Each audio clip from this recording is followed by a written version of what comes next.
Alright, let's do this. Flies and spiders. They walked in single file. The entrance to the path was like a sort of arch leading into a gloomy tunnel made by two great trees that leant together, too old and strangled with ivy and hung with lichen to bear more than a few blackened leaves. The path itself was narrow and wound in and out among the trunks. Soon the light at the gate was like a little bright hole far behind, and the quiet was so deep that their feet seemed to thump along while all the trees leaned over them and listened. As their eyes became used to the dimness, they could see a little way to either side in a sort of dark and green glimmer. Occasionally, a slender beam of sun that had the luck to slip in through some opening in the leaves far above, and still more luck in not being caught in the tangled boughs and matted twigs beneath, stabbed down thin and bright before them. Um, but this was seldom, and it soon ceased altogether. Ooh.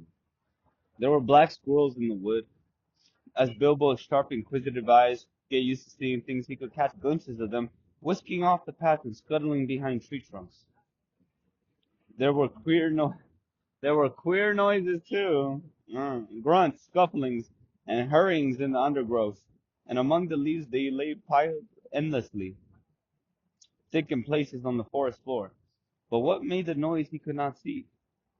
The nastiest things they saw were the cobwebs, dark, dense cobwebs with threads extraordinarily thick, often stretched from tree to tree, or tangled in the lower branches on either side of them. There were none stretched across the path, but whether because some magic kept it clear or for whatever reason they could not guess. It was not long before they grew to hate the forest as heartily as they hated the tunnels of the goblins, and it seemed to offer even less hope of any ending. But they had to go on and on, long after they were sick for a sight of the sun and of the sky, and long for the feel of wind on their faces. There was no movement of air down under the forest floor, and it was everlastingly still and dark and stuffy. Even the dwarves felt it, who were used to tunneling and light and lived at times for long whiles without the light of the sun. But the hobbit, who liked holes to make a house in, but not to spend summer days in, felt that he was being slowly suffocated. The nights were the worst. It had become pitch dark. Not what you call pitch dark, but really pitch.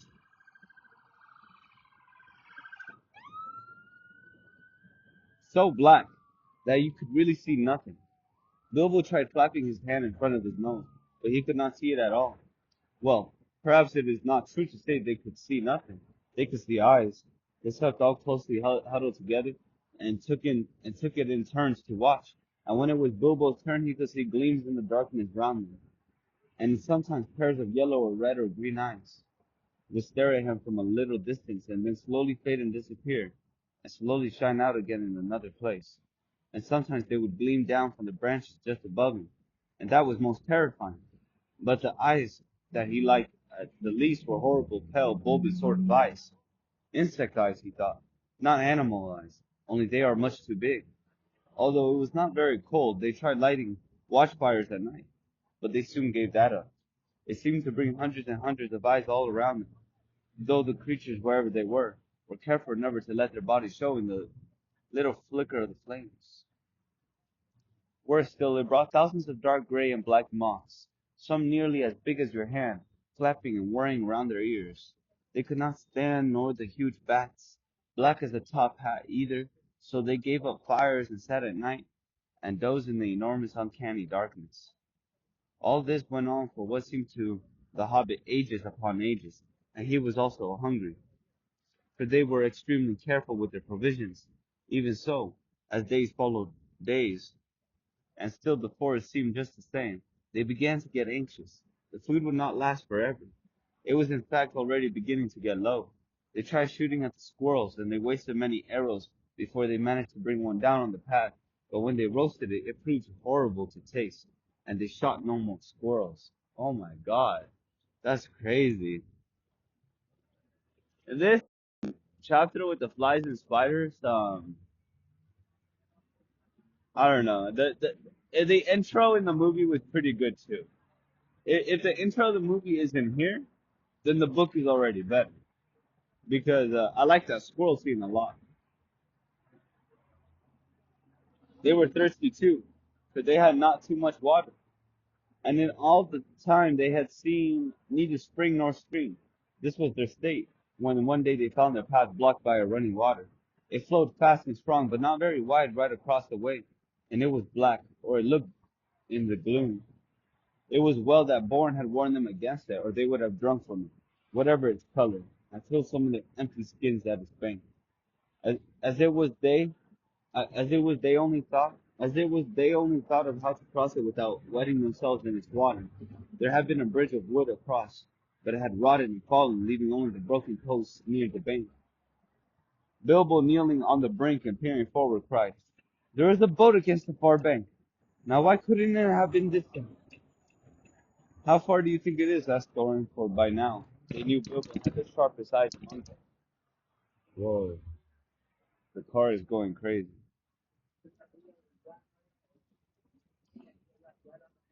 Not at all far. I shouldn't think about 12 yards. 12 yards? I should have thought it was 30 at least, but my eyes don't see as well as they used a hundred years ago. Still, 12 yards is as good as a mile.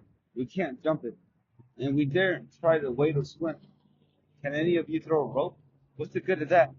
The boat is sure to be tied up, even if we could hook it, which I doubt. I don't believe it is tied, said Bilbo. Though of course I can't be sure in this light, but it looks to me as if it was just drawn up on the bank, which is low just there where the path goes down into the water. Dory is the strongest, but Philly is the youngest and still has the best sight, said Thorin. Come here, Philly, and see if you can see the boat Mr. Baggins is talking about. Philly thought he could, so when he had stared a long while to get an idea of the direction, the others brought him a rope. They had several with them, and on the end of the longest they fastened one of the large iron hooks they used for catching the pats to the straps about their shoulders. Philly took it in, Philly took this in his hand, balanced it for a moment, and then flung it across the stream. Splash! It fell in the water. Not far enough, said Bilbo, who was peering forward. A couple of feet and you would have dropped it on the boat. Try again. I don't suppose the magic is strong enough to hurt you if you just touch a bit of wet rope. Philly picked up the hook when he had drawn it back, rather doubtfully all the same. This time he threw it with greater strength. Steady, said Bilbo. You have thrown it right into the wood on the other side now. Draw it back gently. Philly hauled the rope back slowly, and after a while Bilbo said, carefully, it is lying on the boat. Let's hope the hook will catch. It did. The rope went taut, and Philly pulled in vain. Killy came to his help, and then Oin and Gloin. They tugged, and suddenly they all fell over on their backs. Bilbo was on the lookout, however, caught the rope, and with a piece of stick fended off the little black boat as it came rushing across the stream. Help! He shouted, and Bolly was just in time to seize the boat before it floated off down the current. It was tied after all, said he, looking at the snap painter that was still dangling from it. That was a good pull, my lads, and a good job that our rope was the stronger. Who will cross first? Asked Bilbo. I shall, said Thorin, and you will come with me. And Philly and Balin, what? I shall, said Thorin, and you will come with me, and Philly and Balin. That's as many as the boat will hold at a time. After that, Killy and Oin and Goin and Dory. Next, Ori and Nori and Bifur and Bolfer. And last, Dwalin and Bomber. I'm always last, and I don't like it, said Bomber. It's somebody else's turn today. You should not be so fat. As you are, you must be with the last and lightest boatload. Don't start grumbling against orders, or something bad will happen to you. They aren't any oars. How are you going to push the boat back to the far bank? Asked the hobbit. Give me another length of rope and another hook, said Philly. And when they had got it ready, he cast it into the darkness ahead and as high as he could throw it. Since it did not fall down, they saw that it must have stuck in the branches. Get it now, said Philly, and one of you haul on the rope that is stuck in the tree on the other side. One of the others must keep hold of the hook we used at first, and when we are safe on the other side, he can hook it on, and you can draw the boat back.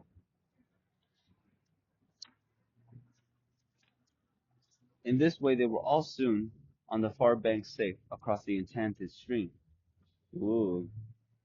Dwalin had just scrambled out with a coiled rope on his arm, and Bomber, still grumbling, was getting ready to follow when something bad did happen.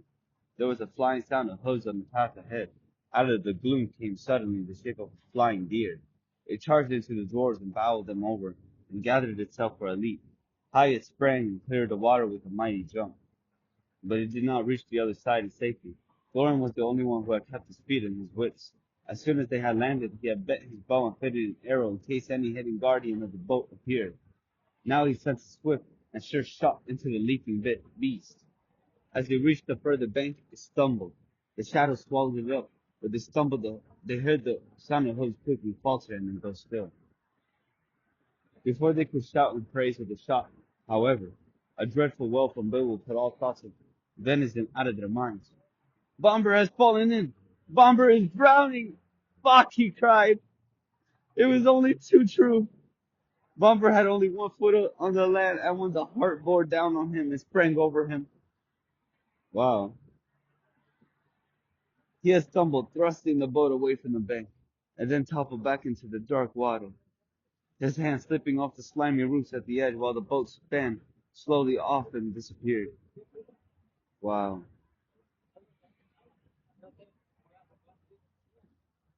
Alright, hold on. I don't know what venison is. Let me search it up. I'm waiting. I'm waiting for my bus, but it's taking forever.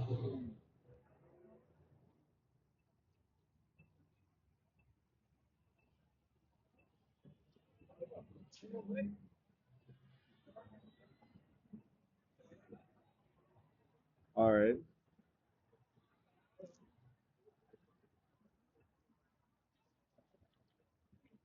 They could still see his hood above the water when they ran to the bank. Quickly, they flung a rope with a hook towards him. His hand caught it and they pulled him to the shore.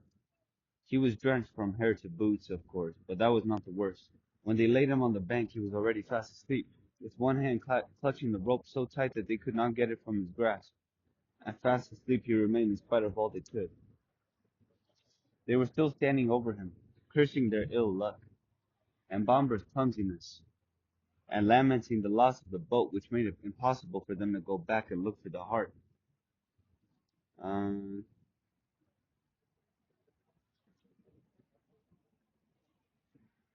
when they became aware of the dim blowing of horns in the wood and the sound as of dogs baying afar off, they, they all fell silent. And as they sat, it seemed they could only hear the noise of a great hunt going by to the north of the path, though they saw no sign of it. There they sat for a long while and did not dare to make a move. Bomber slept on with a smile on his fat face, as if he no longer cared for all the troubles that vexed them. Suddenly on the path ahead appeared some white deer, a hind and fawns, as snowy white as the heart had been dark. They glimmered in the shadows.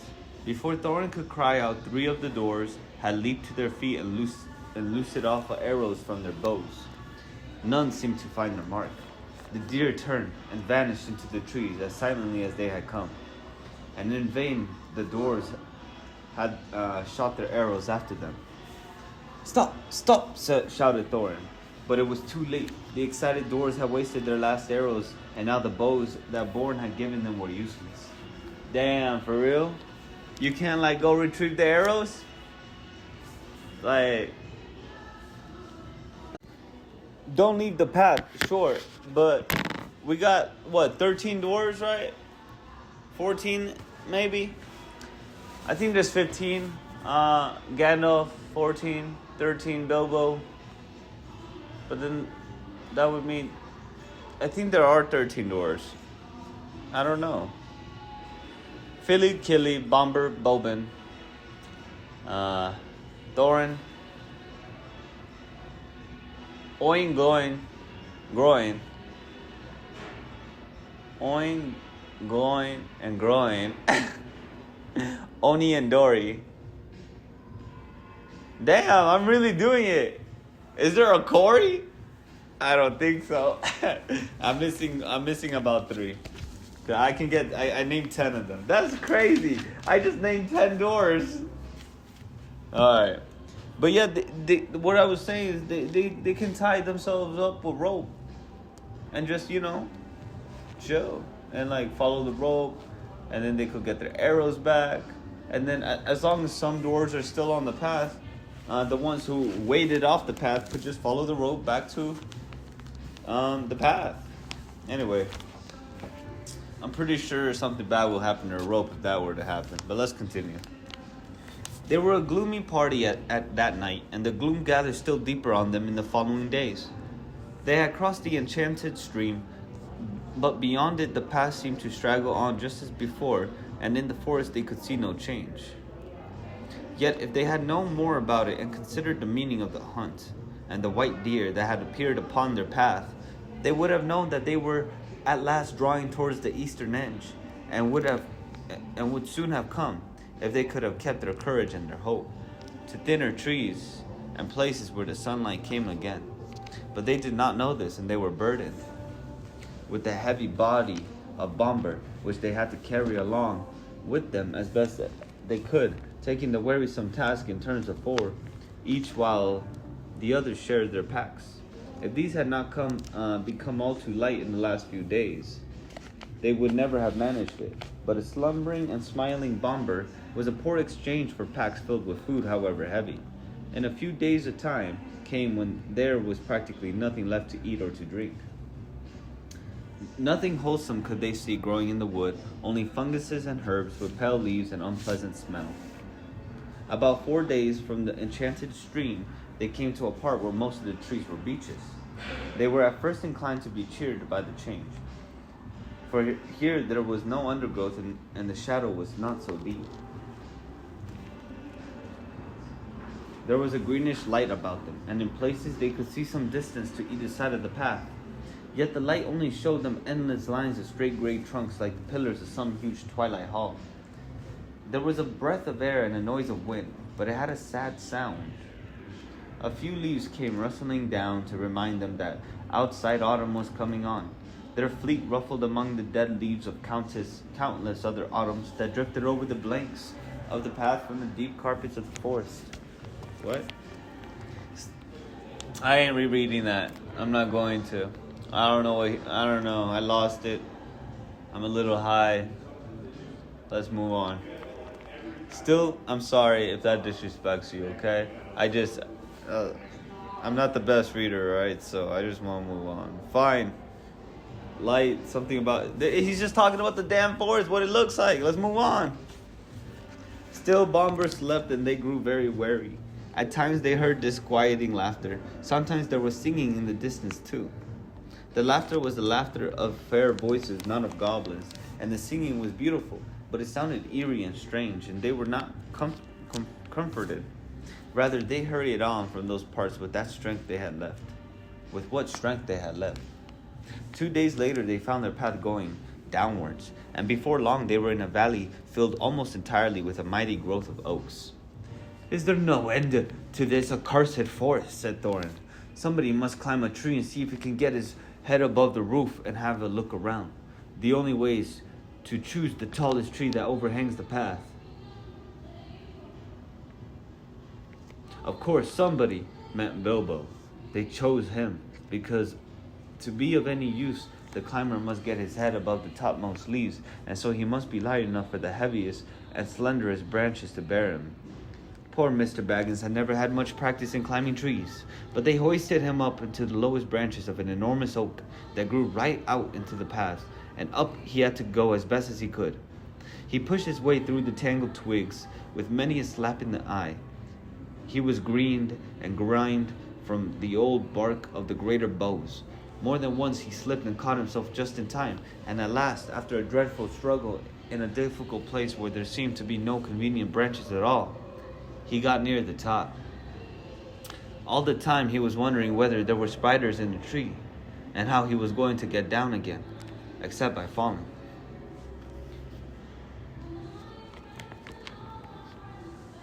In the end, he poked his head above the roof of leaves, and then he found spiders all right, but there were only small ones of ordinary size, and they were after the butterflies. Bobo's eyes were nearly blinded by the light. He could hear the door shouting up at him from far below, but he could not answer, only hold on and blink. The sun was shining brilliantly, and it was a long while before he could bear it. When he could, he saw all round him a sea of dark green, ruffled here and there by the breeze, and there were everywhere hundreds of butterflies. I expect they were a kind of purple emperor, a butterfly that loves the tops of oak woods, but these were not purple at all. They were a dark, dark, velvety black without any markings to be seen. Ooh, that's actually kind of gross. I'm sure it looks beautiful still if you were to see him. Is that a real butterfly? He looked at the black emperors for a long time and enjoyed the feel of the breeze in his hair and on his face. But at length the cries of the dwarves were now simply stamping with impatience down below, reminded him of his real business. It was no good. Gaze as much as he might, he could see no end to the trees and the leaves in any direction. His heart, that had been lightened by the sight of the sun and the feel of the wind, sank back into his toes. There was no food to go back to down below. Actually, as I have told you, they were not far off the edge of the forest, and if Bilbo had the sense to see it, the tree that he had climbed, though it was tall in itself, was standing near the bottom of a wide valley, so that from its top the trees seemed to swell up all around like the edges of a great bowl, and he could not expect to see how far the forest lasted. Still, he did not see this, and he climbed down full of despair. He got to the bottom again at last, scratched, hot, and miserable, and he could not see anything in the gloom below when he got there. His report soon made the others as miserable as he was. The forest goes on forever and ever and ever in all directions. Whatever shall we do? And what is the use of sending a hobbit? They cried, as if it was his fault.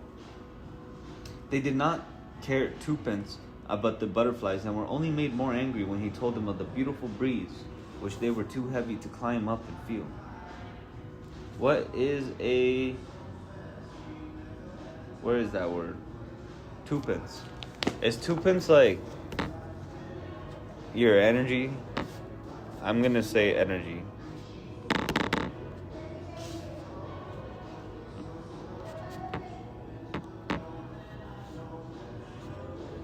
A variant of twopence. Well, what's twopence? So twopence is like a virtual sum. It also means like a trivial sum, anything at all. He didn't care twopence for her. I didn't know that. Yes, this is an English class. Let's move on. That night they ate their very last scraps and crumbs of food. And next morning, when they awoke, the first thing they noticed was that they were still gnawingly hungry. And the next thing was that it was raining, and that here and there the drip of it was dropping heavily on the forest floor. That only reminded them that they were also parchingly thirsty, without doing anything to relieve them. You cannot quench a terrible thirst by standing under giant oaks and waiting for a chance to drip to fall on your tongue. The only scrap of comfort there was came unexpectedly from Bomber. He woke up suddenly and sat up scratching his head. He could not make out where he was at all, nor why he felt so hungry, for he had forgotten everything that had happened since they started their journey that May morning long ago. The last thing that he remembered was the party at the Hobbit's house, and they had great difficulty in making him believe their tale of the many adventures they had since. When he heard that there was nothing to eat, he sat down and wept, for he felt very weak and wobbly in the legs. "Why ever did I wake up?" he cried. "I was having such beautiful dreams. I dreamed I was walking in a forest rather like this one, only lit with torches on the trees, and lamps swinging from the branches, and fires burning on the ground. And there was a great feast going on forever. A woodland king was there with a crown of leaves, and there was a merry singing, and I could not count or describe the things there were to eat and drink." "You need not try," said Thorin. "In fact, if you can't talk about something else, You had better be silent. We are quite annoyed enough with you as it is. If you hadn't waked up, we should have left you to your idiotic dreams in the forest. You are no joke to carry even after weeks of shortcomings. There was nothing now to be done but to tighten the belts around their empty stomachs, and hoist their empty sacks and packs, and trudge along the track without any great hope of ever getting to the end before they lay down and died of starvation. This they did all that day, going very slowly and wearily, while Bomber kept on wailing, trying to choose that his legs would not carry him, and that he wanted to lie down and sleep. No, you don't, they said. Let your legs take their share. We have carried you far enough. All the same, he suddenly refused to go a step further and flung himself on the ground. Damn, that's crazy. He's about to give up, man.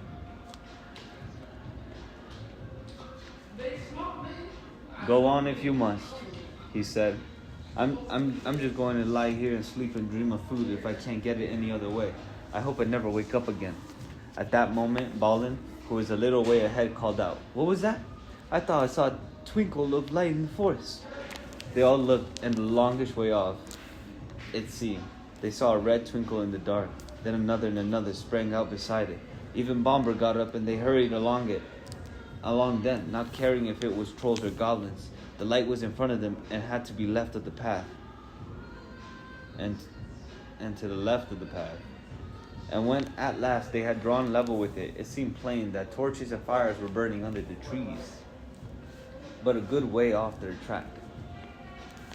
"It looks as if my dreams were coming true," gasped Bomber, puffing up behind. He wanted to rush straight off into the wood after the lights, but the others remembered only too well the warnings of the wizard and of Born. "A feast would be no good if we never got back alive from it," said Thorin. "But without a feast, we shan't remain alive much longer anyway," said Bomber, and Bilbo heartily agreed with him. They argued about it backwards and forwards for a long while, until they agreed at length to send out a couple of spies, to creep near the lights and find out more about them. But then they could not agree on who was to be sent. No one seemed anxious to run the chance of being lost and never finding his friends again. In the end, in spite of warnings, hunger decided them, because Bomber kept on describing all the good things that were being eaten according to his dream in the woodland feast. So they all left the path and plunged into the forest together. Aww. That's crazy.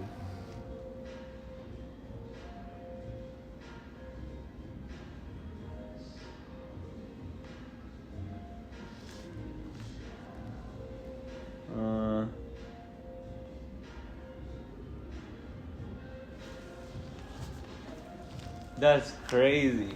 They all left the path together and plunged into the forest. Oh, that was really good, bro. After a good deal of creeping and crawling, they peered round the trunks and looked into a clearing where some trees had been felled and the ground leveled. There were many people there, elvish-looking folk, all dressed in green and brown and sitting on rings of the felled trees in a great circle. There was a fire in their midst, and there were torches fastened to some of the trees round about. But most splendid sight of all, they were eating and drinking and laughing merrily. The smell of the roast meats were so enchanting that without waiting to consult one another, every one of them got up and scrambled forwards into the ring with the one idea of begging for some food. No sooner had the first stepped into the clearing than all the lights went out as if by magic. Somebody kicked the fire and it went up in rockets of glittering sparks and vanished. They were lost in a completely lightless dark, and they could not even find one another. Not for a long time at any rate. After blundering frantically in the gloom, falling over logs, bumping crash into trees, and shouting and calling till they must have waked everything in the forest for miles, at last they managed to gather themselves in a bundle and count themselves by touch. By that time they had, of course, quite forgotten in what direction the path lay, and they were all hopelessly lost. At least till morning? No way. There was nothing for it but to settle down for the night where they were. They did not even dare to search on the ground for scraps of food for fear of becoming separated again. But they had not been lying long, and Bilbo was only just getting drowsy when Dory, whose turn it was to watch first, said in a loud whisper, "The lights are coming out again over there, and there are more than ever of them." Up they all jumped. There, sure enough, not far away, were scores of twinkling lights, and they heard the voices and the laughter quite plainly. They crept slowly towards them in a single line, even touching the back of the one in front. When they got near Thorin, "No rushing forward this time. No one is to stir from hiding till I say. I shall send Mr. Baggins alone first to talk to them. They won't be frightened of him. What about me, of them?" Thought Bilbo. "And anyway, I hope they won't do anything nasty to him." When they got to the edge of the circle of lights, they pushed Bilbo suddenly from behind. Before he had time to slip on his ring, he stumbled forward into the full blaze of the fire and torches. It was no good. Out went all the lights again and complete darkness fell. What the fuck? I can't tell if the forest is playing tricks or not. He's playing tricks on the reader, it seems like. If it had been difficult collecting themselves before, it was far worse this time. And they simply could not find the hobbit. Every time they counted themselves, it only made 13. They shouted and called, "Bilbo Baggins! Hobbit! You dreaded hobbit! Hi! Hobbit! Confused to kill you, where are you?" And other things of that sort, but there was no answer.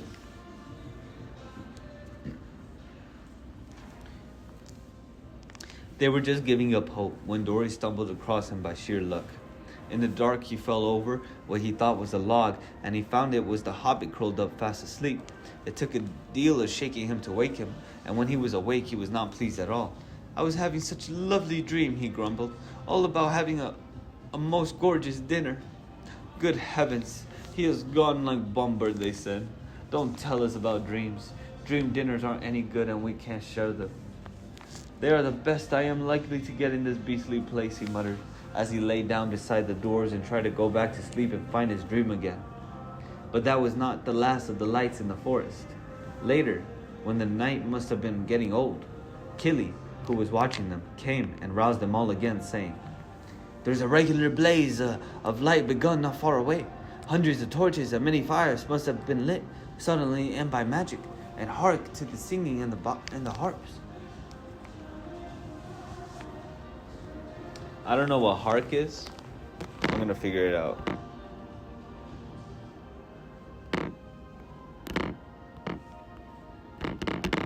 It means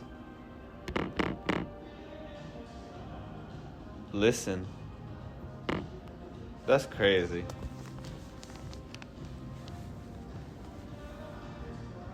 Where are we? And listen to the singing and the harps. After lying and listening for a while, they found they could not resist the desire to go near and try once more to get help. Up they got again, and this time the result was disastrous. The feast that they now saw was greater and more magnificent than before, and at the head of a long line of feasters sat a woodland king with a crown of leaves upon his golden hair, very much as Bombard had described the figure in his dream. The elvish folk were passing bowls from hand to hand and across the fires, and some were harping and many were singing. Their gleaming hair was twined with flowers.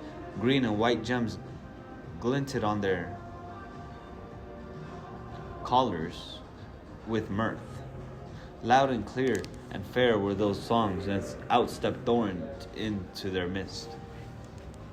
Dead silence fell in the middle of a word. Out went all light. The fires leaped up in black smokes. Ashes and cinders were in the eyes of the dwarves, and the wood was filled again with their clamor and their cries. Bilbo found himself running round and round as he thought, and calling, "Dory, Nori, Ori, Oin, Gloin, Filly, Killy, Bombard, Biford, Boffer, Dwalin, Ballin, Thorin, Oakenshield."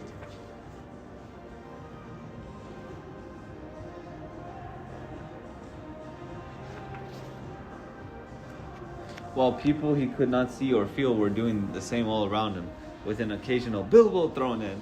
But the cries of the others got steadily farther and fainter, and though after a while it seemed to him they changed to yells and cries for help in the far distance, All noise at last died right away, and he was alone in complete silence and darkness. That was one of his most miserable moments.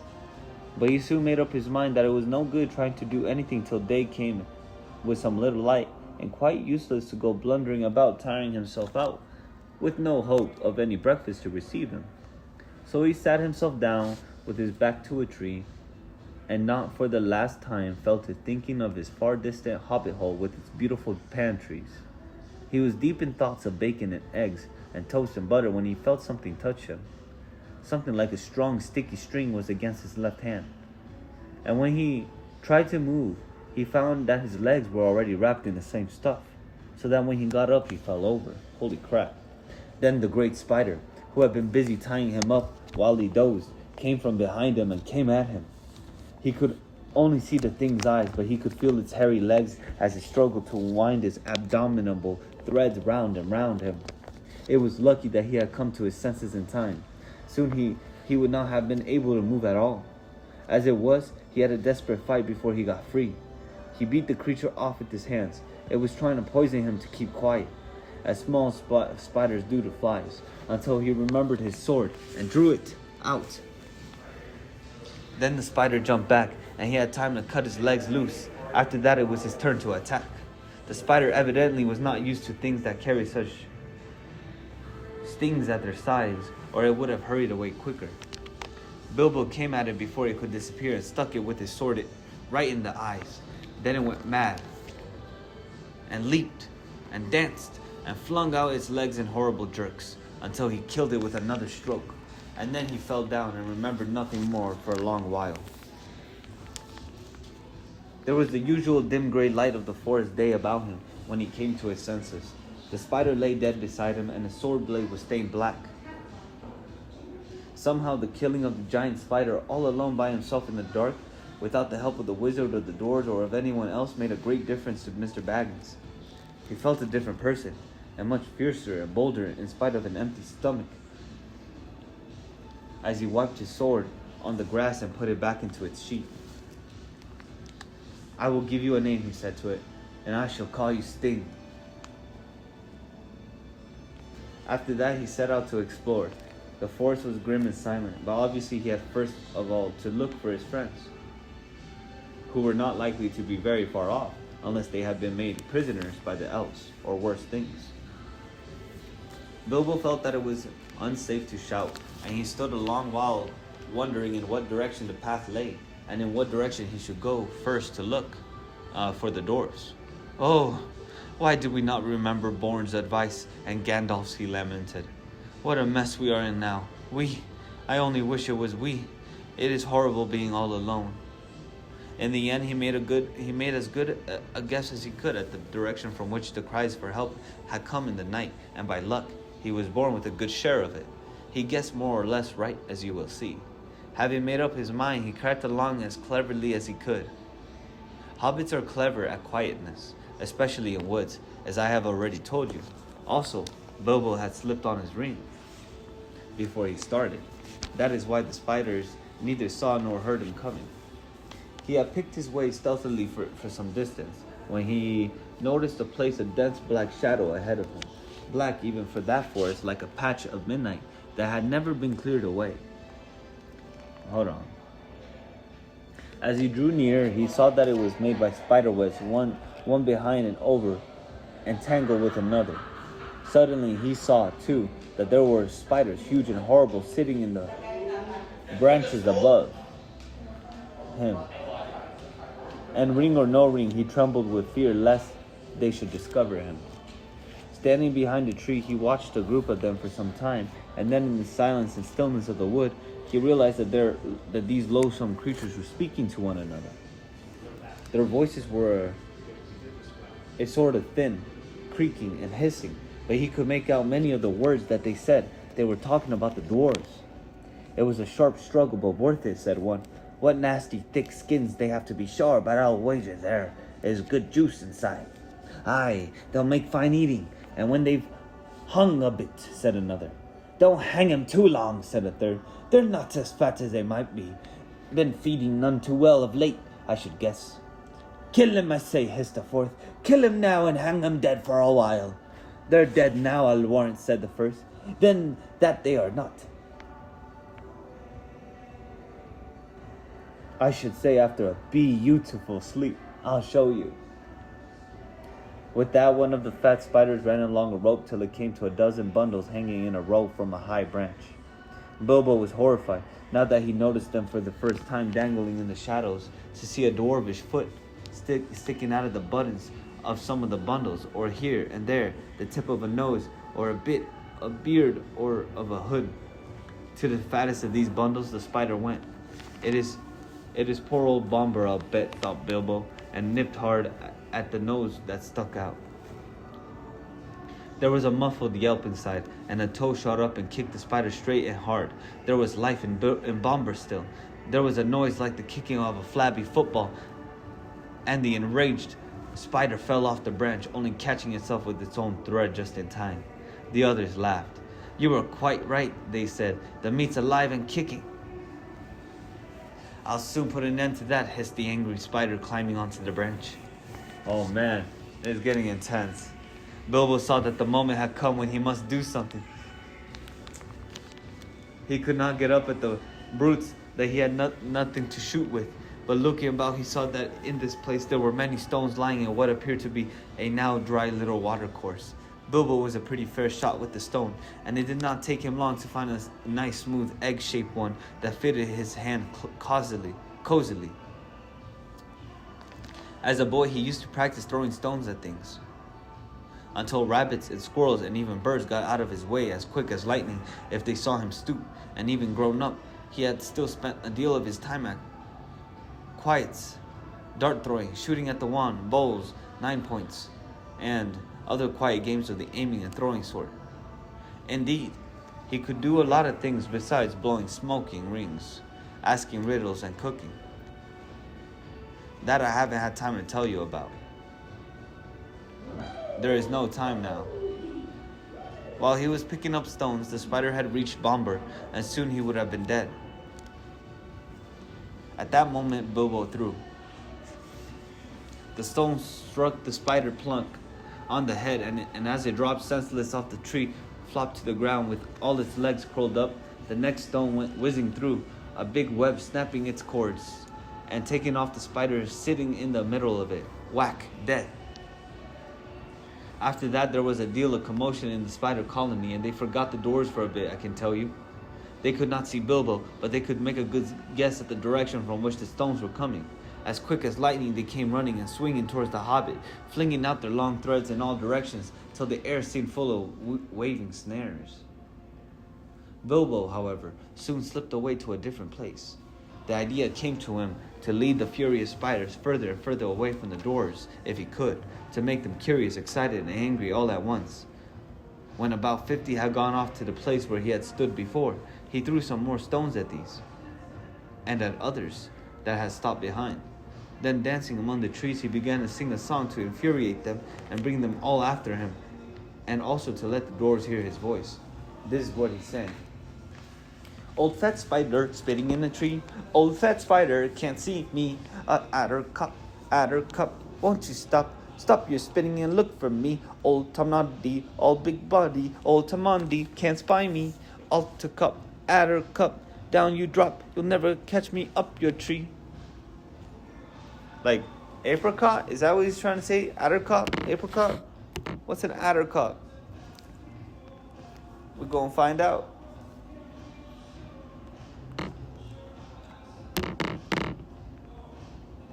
Ew. That's scary. Don't search up what an autocrop is. Don't do it. Oh, Obama's getting a divorce, I think. Oh my God. I don't even care. He was president. He's fine. He doesn't need a wife. He probably has 5. Not very good, perhaps. But then you must remember that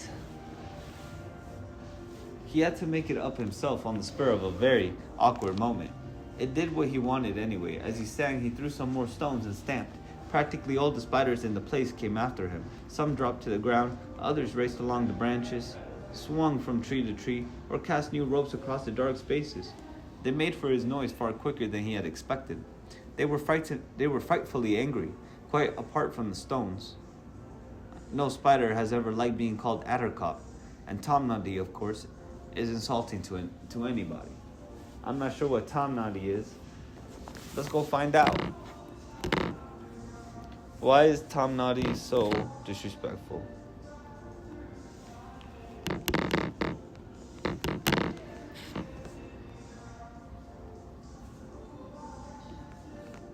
A foolish or stupid person, bruh.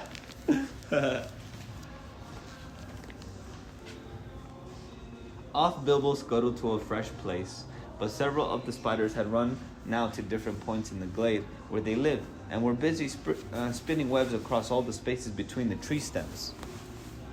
Very soon the hobbit would be caught in a thick fence of them all round him. That at least was the spider's idea. Standing now in the middle of the hunting and spinning insects, Bilbo plucked up his courage and began a new song.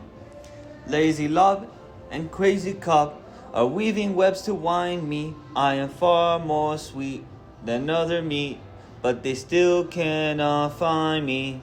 Here am I, naughty little fly. You are fat and lazy. You cannot trap me, though you try. And your web's crazy. You know what I mean?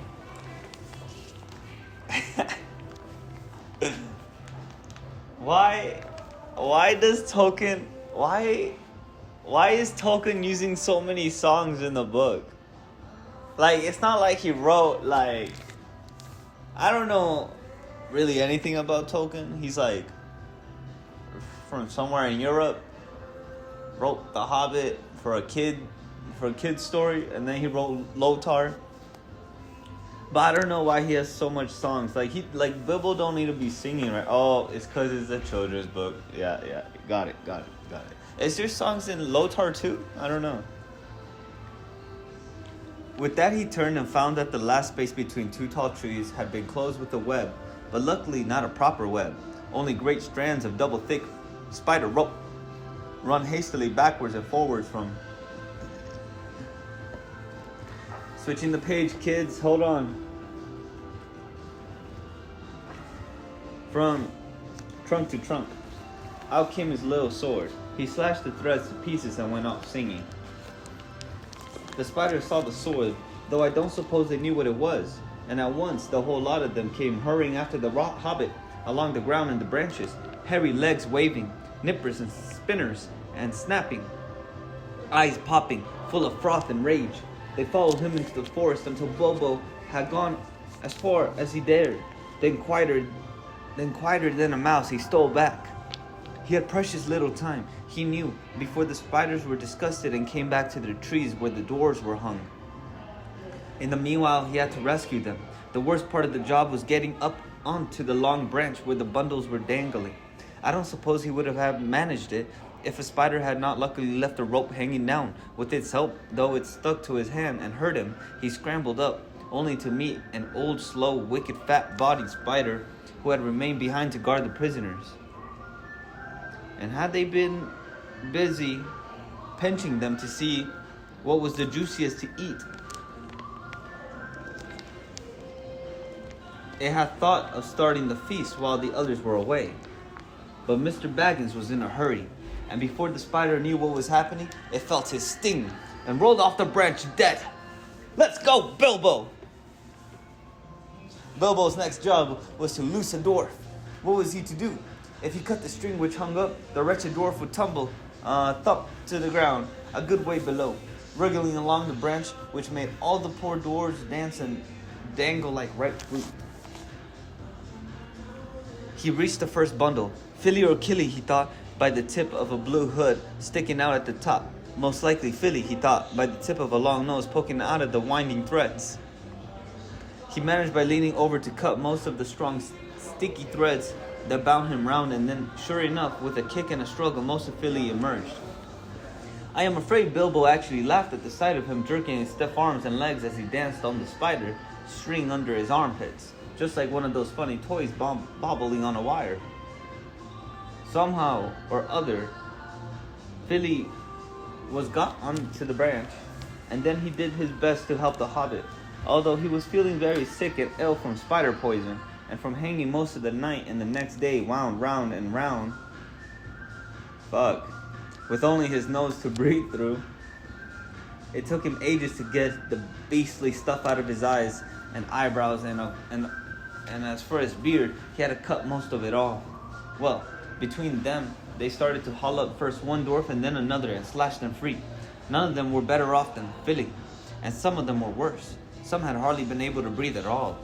Oh, long noses are sometimes useful, you see, and some had been more poisoned. In this way, they rescued Killy, Bifer, Bofer, Dory, and Ori. Poor old Bomber was so exhausted. He was the fattest and had been constantly pinched and poked. That he just rolled off the branch and fell plop to the ground, fortunately onto leaves, and lay there. But there were still 5 dwarves hanging at the end of the branch where the spiders were beginning to come back, more full of rage than ever. Bilbo immediately went to the end of the branch, nearest the tree trunk, and kept back those that crawled up. He had taken off his ring when he rescued Philly and forgotten to put it on again, so now they all began to splutter and hiss. Now we see you, nasty little creature. We will eat you and leave your bones and skin hanging on a...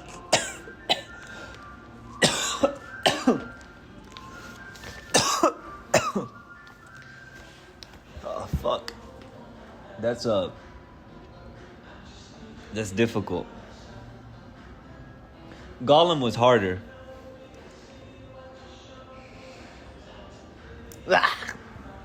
He's got a sting, has he? Well, we'll get him all the same. And then we'll hang him head downwards for a day or two.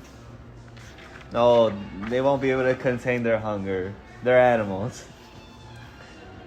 While this was going on, the other dwarves were working at the rest of the captives and cutting at the threads with their knives. Soon all would be free, though it was not clear what would happen after that. The spiders had caught them pretty easily the night before, and that had been unawareness and in the dark. This time there looked like being a horrible battle. Suddenly Bilbo noticed that some of the spiders had gathered around old Bombur on the floor and had tied him up again and were dragging him away. He gave a shout and slashed at the spiders in front of him. They quickly gave way, and he scrambled and fell down the tree right into the middle of those on the ground. Where's the baby spider? I don't see it. His little sword was something new in the way of stings for them. How it darted to and fro. It shone with delight as he stabbed at them. Half a dozen were killed before the rest drew off and left Bombur to Bilbo. Yo! Bilbo is like killing these spiders left and right, yo! That's crazy! I think that happened in the movie, but it's cool reading it, you know, because he started off. It's like I never seen it again, you know. It's like, oh my god, I'm reading The Hobbit for the first time. I'm so excited. All right, let's continue. Come down, he shouted to the dwarves on the branch. Don't stay up there and be netted. For he saw spiders swarming up all the neighboring trees and crawling along the boughs above the heads of the dwarves. Down the dwarves scrambled or jumped or dropped, 11 in all in a heap, most of them very shaky and little use on their legs. There they were at last, 12 of them, cutting poor old Bombur, who was being propped up on either side by his cousin Bifer and his brother Bofer, and Bilbo was dancing about and waving his sting, and hundreds of angry spiders were goggling at them all around and about and above. It looked pretty hopeless. Then the battle began. Yo, the battle hadn't started? What you mean? Okay. I'm excited. All right. I hear that Tolkien's battles are usually like 2 to 4 sentences. They're not long at all. So because this is it. The battle has begun. It has stated. So we're gonna critique this. I heard it's pages of describing shit and 3 lines of war. To me, that sounds horrible. To me, that sounds bad. But we're gonna go see right now. Then the battle began. Some of the dwarves had knives and some had sticks, and all of them could get at stones. And Bilbo had his elvish dagger. Again and again, the spiders were beaten off, and many of them were killed. But it could not go on for long. Bilbo was nearly tired out. Only 4 of the dwarves were able to stand firmly, and soon they would all be overpowered like weary flies. Already the spiders were beginning to weave their webs all round them again from tree to tree. In the end, Bilbo could think of no plan except to let the dwarves into the secret of the ring. He was rather sorry about it, but it could not be helped. "I am going to disappear," he said. "I shall draw the spiders off if I can, and you must keep together and make in the opposite direction. To the left there. There is more or less the way towards the place where we last saw the elf fires." It was difficult to get them to understand that what with their dizzy heads and the shouts and the whacking of sticks and throwing of stones. But alas, Bilbo felt he could no longer delay. The spiders were drawing their circle ever closer. He suddenly slipped on his ring, and to the great astonishment of the dwarves, he vanished.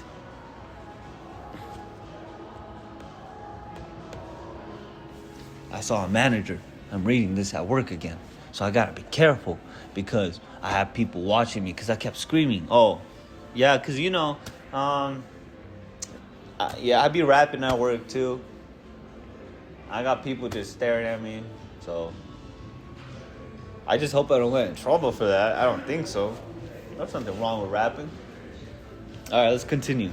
I have been told to put away my book though, but ain't gonna happen, boy. That shit ain't gonna happen.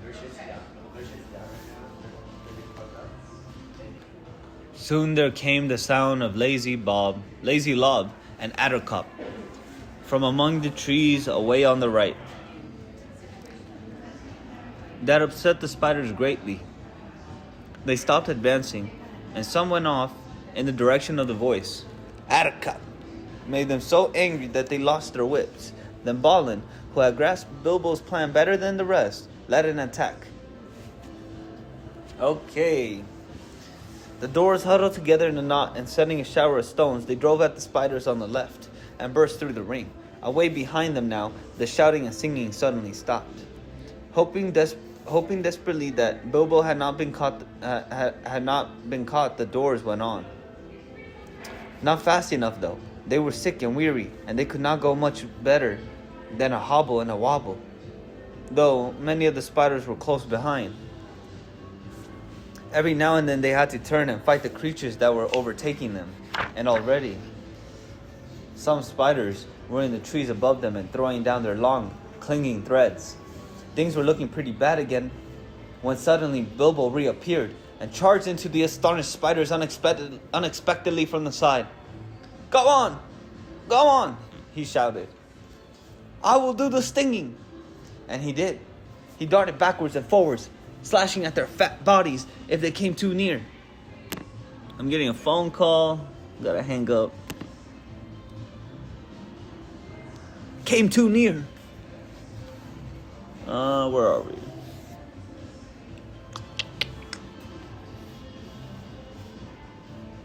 The spider smelled with rage and spluttered and frothed and hissed out horrible curses, but they had become mortally afraid of sting and dared not come very near now that it had come back. So curse as they would, their prey moved slowly but steadily away. It was a most terrible business and seemed to take hours, but at last, just when Bilbo felt that seemed to take hours. Wait, what? But alas, just when Bilbo felt that he could not lift his hand for a single stroke more, the spiders suddenly gave it up and followed them no more, but went back disappointed to their dark colony. The dwarves then noticed that they had come to the edge of a ring where elf fires had been. Whether it was one of those they had seen the night before, they could not tell, but it seemed that some good magic lingered in such spots, which the spiders did not like. At any rate, here the light was greener, and the bows less thick and threatening. And they had a chance to rest and draw a breath. There they lay for some time, puffing and panting, but very soon they began to ask questions. They had to have the whole vanishing business carefully explained, and the finding of the ring interested them so much that for a while they forgot their own troubles, Balin in particular, instead on having the Gollum story, riddles and all, told all over again, with the ring in its proper place. But after a time the light began to fail, and then other questions were asked. Where were they? And where was their path? And where was there any food? And what were they going to do next?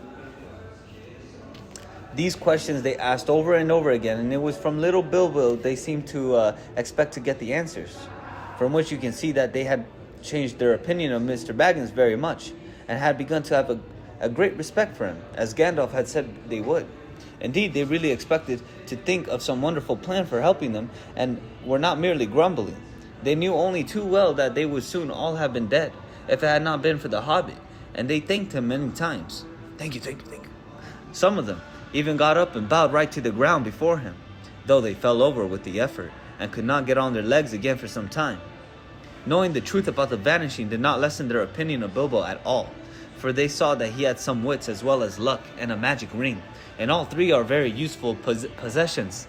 In fact, they praised him so much that Bilbo began to feel there really was something of a bold adventurer about himself after all, though he would have felt a lot bolder still if there had been anything to eat.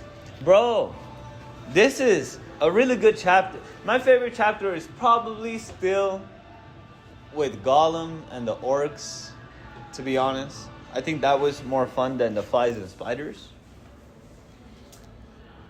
I think the flies and spiders were a little scary. Don't worry. But I love how Tolkien is really honing in on Bilbo's courage and bravery. It makes sense. You know what I mean? And it's like a casual. It's like a very nice casual build up from the beginning of the story, and when he finally learns that he's brave, like he's just talking about bravery the whole time. Look, where was it? A bold adventure about himself, and he felt a lot bolder still. Like he's honing it in to the readers, and that's why this is a good chapter. It's not just an action scene. It's character building. It's the protagonist having a fulfilling character arc right now. This is better than Hitchhiker's Guide. Like Arthur Dent was cool. I'm not gonna spoil it. He's just, where's the character arc? He's a static character if anything. Right? He was upset the whole time. He had the same. I'm not gonna go into it. Maybe I had a small review. I gave it a 3 or a 4 out of 5 because of its I like space, and maybe if I was a kid, it'd be even higher. I'm rating it as a kid rating, so let's move on.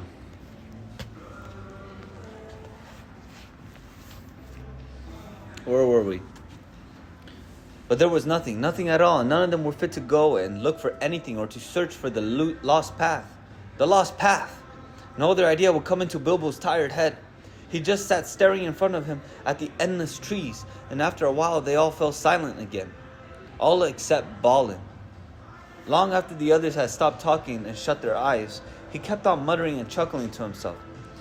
Gollum, well, I'm blessed. So that's how he sneaked past me, is it? Now I know.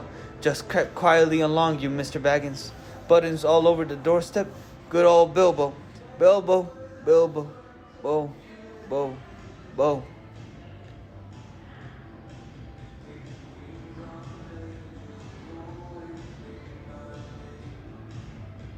And then he fell asleep, and there was complete silence for a long while. All of a sudden, Dwalin opened an eye and looked round at them. Where's Thorin? He asked. Where is he? It was a terrible shock. Of course, there were only 13 of them, 12 dwarves in the Hobbit. Where indeed was Thorin? They They wondered what evil fate had befallen him, magic or dark monsters, and shuddered as they lay most lost in the forest. Then there they dropped off one by one into uncomfortable sleep, full of horrible dreams as evening wore to black night. And there we must leave them for the present, too sick and weary to set guards or to take turns at watching. Wow. Thorin had been caught much faster than they had. You remember Bilbo falling like a log into sleep as he stepped into a circle of light? The next time it had been Thorin who stepped forward, and as the lights went out, he fell like a stone, enchanted. All the noise of the doors lost in the night, their cries as the spiders caught them and bound them, and all the sounds of the battle next day had passed over him unheard.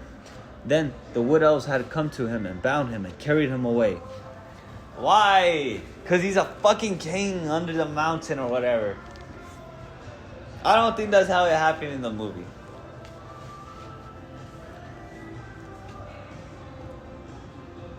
I don't remember how they got out of the spider forest. Huh. Bilbo was definitely leading the caravan, though. The feasting people were wood elves, of course. These are not wicked folk. If they have a fault, it is distrust of strangers. Though their magic was strong, even in those days they were wary.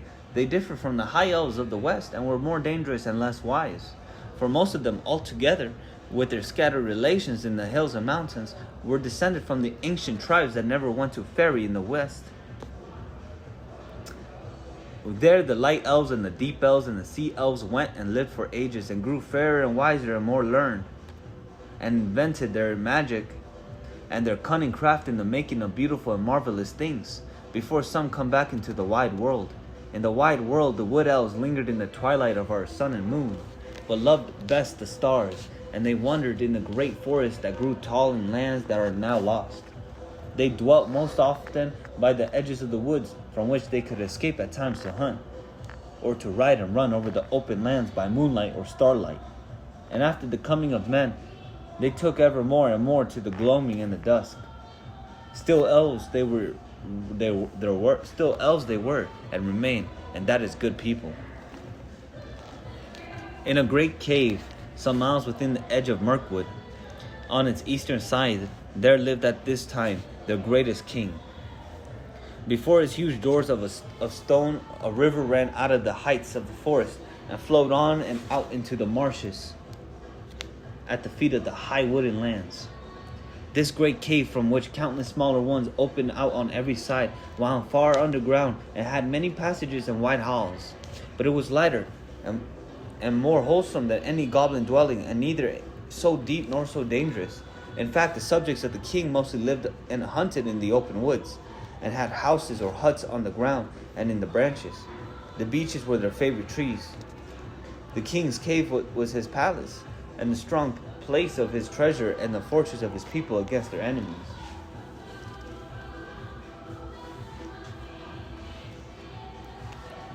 Alright.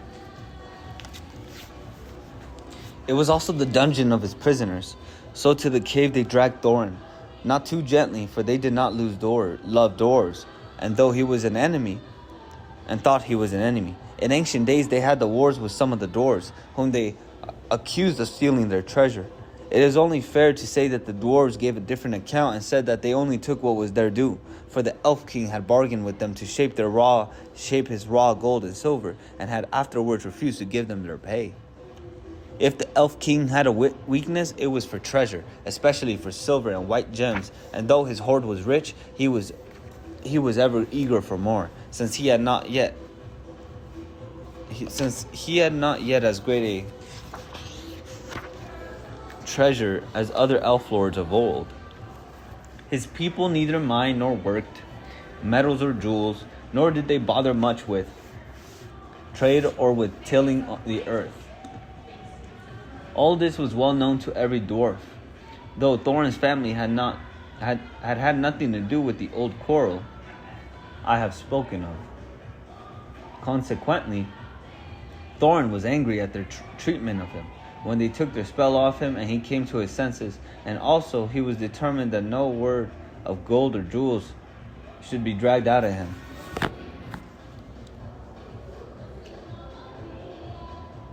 The king looked sternly on Thorin when he was brought before him and asked him many questions, but Thorin would only say that he was starving. "Why did you and your folk 3 times try to attack my people at the merrymaking?" asked the king. "We did not attack them," answered Thorin. "We came to beg because we were starving." "Where are your friends now, and what are they doing?" "I don't know, but I expect starving in the forest." "What were you doing in the forest?" "Looking for food and drink because we were starving." "But what brought you into the forest at all?" asked the king angrily. At that, Thorin shut his mouth and would not say another word. Oh, this is getting good! This is getting good! Oh yes, I know where it's going, and it's gonna get cool. "Very well," said the king. "Take him away and keep him safe until he feels inclined to tell the truth, even if he waits 100 years. Then the elves put thongs on him. What? Thongs? Hold on, what? Back up. Let's read that again. Then the elves put thongs on him and shut him in one of the inmost caves with strong wooden doors, and left him. They gave him food and drink, plenty of both, if not very fine, for wood elves were not goblins, and were reasonably behaved, even to their worst enemies. When they captured them, the giant spiders were the only living things that they had no mercy upon. There in the king's dungeon, poor Thorin lay, and after he had got over his thankfulness for bread and meat and water, he began to wonder what had become of his unfortunate friends. It was not very long before he discovered, but that belongs to the next chapter, and the beginning of another adventure, in which the Hobbit again showed his usefulness. Bro, that makes me want to cry. Like, what? Why does Tolkien write like that? He says, you gotta find out in the next chapter. He literally states that. What the hell? That's a crazy ending. Here we go. Chapter 9. Barrels at a bond, baby. I know Barrel Rider.